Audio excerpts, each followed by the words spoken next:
Imagine walking through the dusty streets of ancient Makkah. The Kaaba towers in the center, not yet surrounded by worshippers of Allah, but instead covered with 360 idols. Every tribe, every clan, every wealthy family boasts about their idols, their trade, and their power. The city is alive with pride and arrogance. And then, a single voice rises above the noise. A man, humble, honest, and trustworthy, stands tall and declares, "Say, La ilaha illa Allah, there is no God but Allah, and you will succeed." That man is Prophet Muhammad, may Allah's peace and blessings be upon him. His words echo through Makkah like thunder.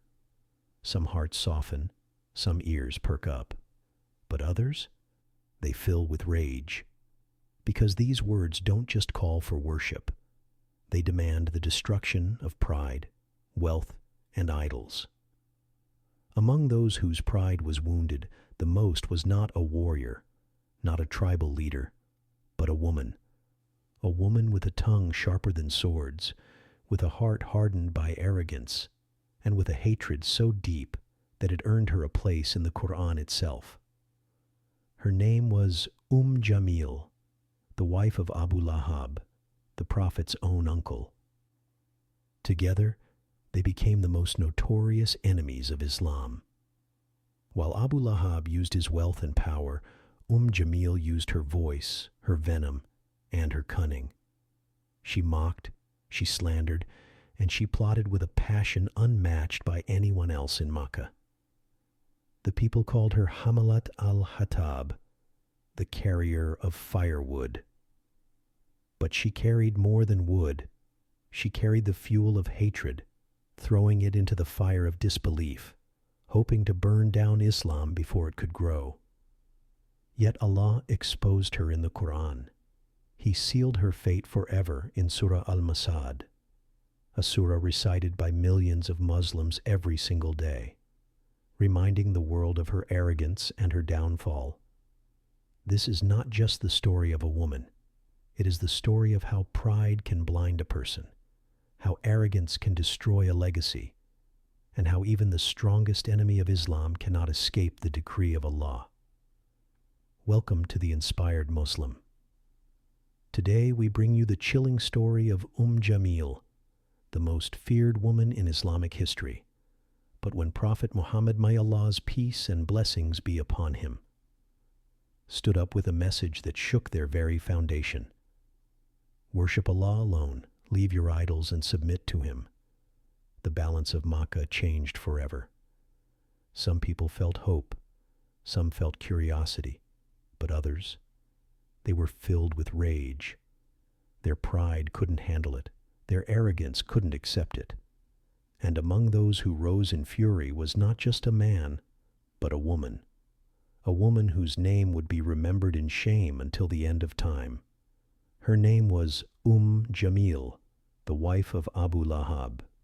She was no ordinary woman. She belonged to the powerful Banu Umayyah clan, making her the sister of Abu Sufyan, one of the Quraysh's most influential leaders. Married to Abu Lahab, the Prophet's own uncle, she lived in luxury and power. She wore fine clothes, draped herself in jewelry, and walked through Makkah with arrogance. People feared her tongue because her words cut sharper than swords. Together with her husband, she became one of the deadliest enemies of Islam. Abu Lahab attacked the Prophet, may Allah's peace and blessings be upon him, openly with his wealth, while Jamil carried out a different kind of war, mockery, slander, humiliation, and even physical harm. Her hatred for Islam burned so deep that the Quran itself recorded her destiny in Surah Al-Masad, condemning her for eternity. And here, on the Inspired Muslim, we bring her story back to life, not to honor her, but to learn from her downfall. Because her story is not just history. It's a timeless reminder of what happens when arrogance, pride, and hatred blind a person from the truth. So, let's begin the journey into the life of Jamil, the most feared woman in Islamic history. 1. Her status. Before Islam arrived with its light and guidance, Jamil lived a life of wealth, luxury, and pride. She wasn't just another woman of Quraysh. She was from the elite.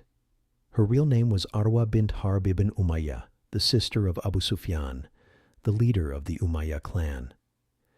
That connection alone gave her status and influence in Makkah. She was married to Abu Lahab, one of the richest men in the city, and an uncle of Prophet Muhammad. May Allah's peace and blessings be upon him.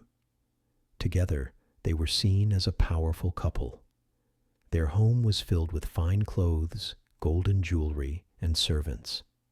People looked at them with awe, but also with fear, because they were arrogant, proud, and quick to crush anyone who stood against them. Jamil enjoyed her status. She loved walking through the streets of Makkah with her expensive jewelry clinking, her head held high, and her sharp tongue ready to humiliate anyone she disliked. In a society where wealth and family background meant everything, she had both, and she used it as a weapon. But here's the twist. All that wealth, all that status, and all that pride would not save her. In fact, it would lead her straight to disgrace.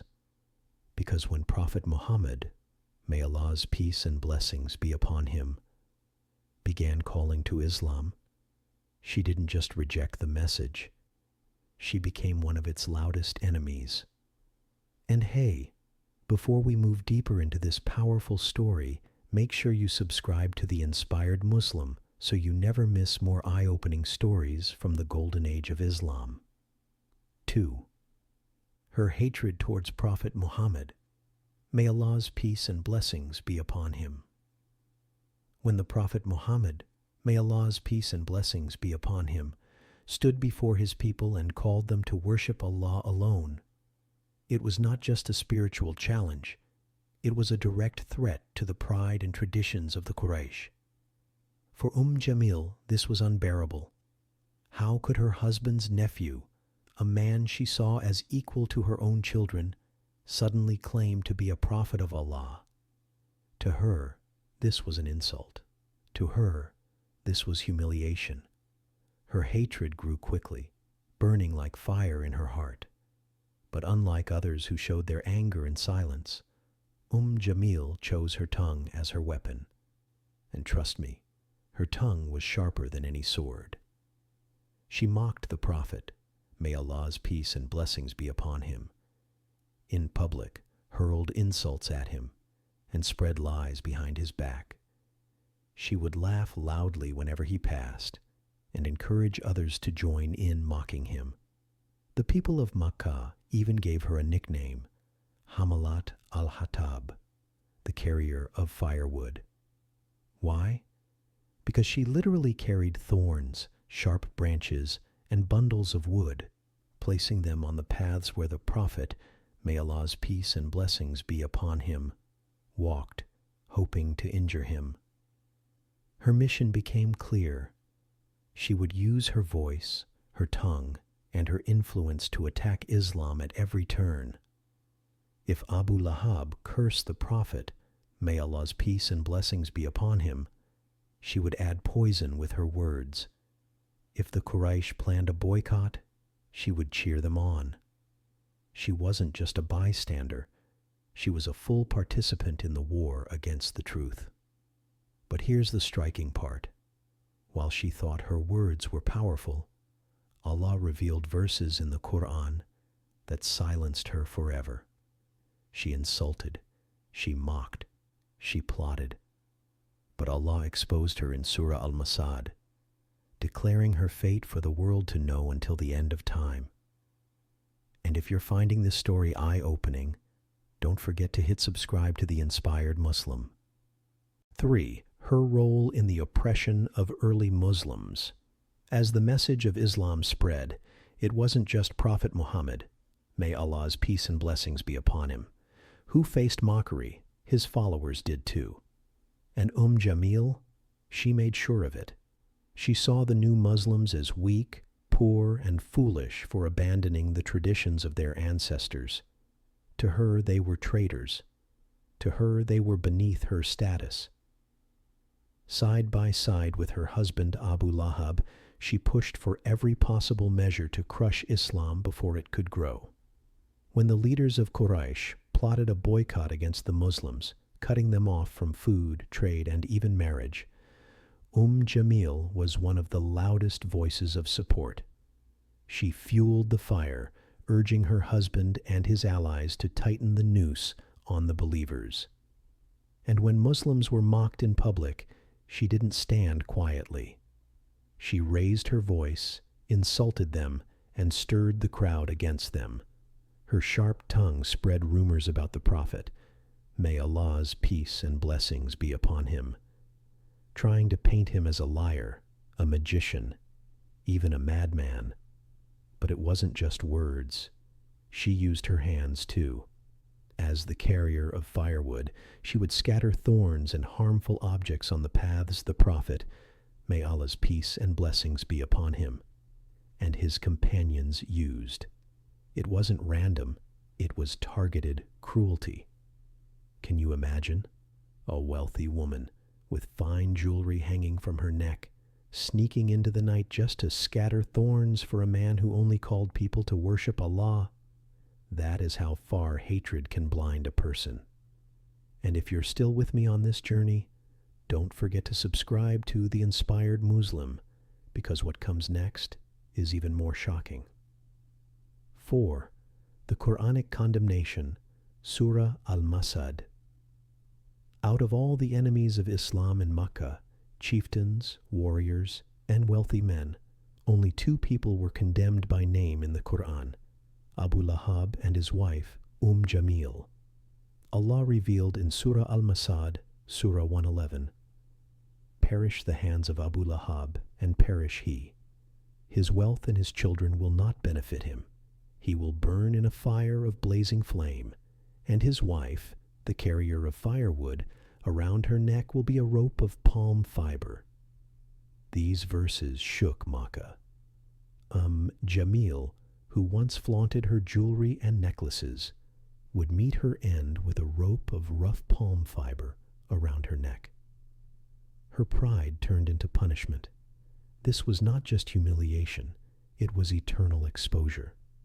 To this day, when we recite Surah Al-Masad, we remember her arrogance, her hatred, and her ultimate downfall. If these Quranic lessons move your heart, make sure you subscribe to The Inspired Muslim so you don't miss more stories like this. 5. Her attempt to attack the Prophet. May Allah's peace and blessings be upon him. When she heard Surah Al-Masad, Jamil's rage exploded. She stormed into the streets of Makkah with a sharp stone in her hand, searching for the Prophet. May Allah's peace and blessings be upon him. To harm him. She arrived at the Kaaba, where he sat with Abu Bakr, R.A. Furious, she shouted curses and threats, ready to attack. But Allah, in his protection, made her blind to the Prophet. May Allah's peace and blessings be upon him. She could see Abu Bakr, but not the messenger sitting right there beside him. She hurled her insults and stormed off, defeated. Her plan had failed, and once again, Allah protected his messenger. 6. Her legacy. Today, Jamil is remembered not with honor, but with disgrace. Every recitation of Surah Al-Masad is a reminder of her arrogance and hatred. Her jewelry, her wealth, her status, none of it saved her. In contrast, women like Khadijah, peace be upon her, and Sumayya, peace be upon her, are honored until the end of time. Khadijah, the mother of the believers, supported the Prophet. May Allah's peace and blessings be upon him. With love and sacrifice. Sumayya, the first martyr, stood firm in her faith despite torture. They are remembered in honor, while Jamil is remembered in shame. Don't forget to subscribe to The Inspired Muslim so we can continue reflecting on these powerful lessons together. Her story is not just history, it is a warning. Wealth cannot protect you. Status cannot protect you. Even being married into the Prophet's family cannot protect you if arrogance fills the heart. Jamil's life is a mirror for us. Will we use our blessings for arrogance or for faith? Will we leave behind a legacy of shame or a legacy of honor? So let us choose wisely. May Allah make us among those remembered with honor, not disgrace. And with that, I invite you to subscribe to The Inspired Muslim. Here we bring you stories from the golden age of Islam, not just as history, but as living lessons for today. Until next time, may Allah guide us to humility, protect us from arrogance, and make our legacy one of honor in this world and the next.